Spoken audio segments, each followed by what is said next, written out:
என் பேர் அப்துல் ஆஃப்ரித். என்னோட சொந்த ஊர் வந்து கோயம்புத்தூர். நான் ஆல் இண்டியா ரேங்க் வந்து 942 எடுத்திருக்கேன்.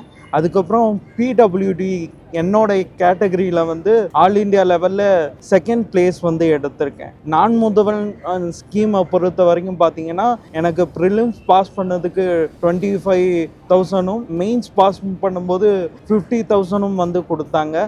அது எனக்கு வந்து ஃபிசிக்கலாக மட்டும் இல்லாமல் ஃபினான்ஷியலாகவும் வந்து பேர்டனை வந்து ஷேர் பண்ணிக்கிறதுக்கு ரொம்ப உதவிகரமாக இருந்தது. இன்றைக்கி எனக்கு ரொம்ப ஹாப்பியான ஒரு டேவாக நான் ஃபீல் பண்ணுறேன். சிஎம் கையால் ஒரு ரெகக்னைசேஷன் ஒரு ஸ்பெஷலி ஏபிள்டுக்கு கிடச்சதுக்கு ஸ்பெஷலாக ஃபீல் பண்ணுறேன். நான் என்னோட போத் மெயின்ஸ் அண்ட் இன்டர்வியூவை வந்து தமிழ் மீடியமில் கொடுத்துருக்கேன். அதுவும் வந்து என்னுடைய வெற்றிக்கு வந்து ஒரு காரணமாக இருக்குதுன்னு நான் நினைக்கிறேன். என்ன மாதிரியே நிறைய டிஃப்ரெண்ட்லி ஏபிள்டு சிவில் சர்வீஸில் வரணும்னு ஆசைப்பட்றேன். தேங்க்யூ.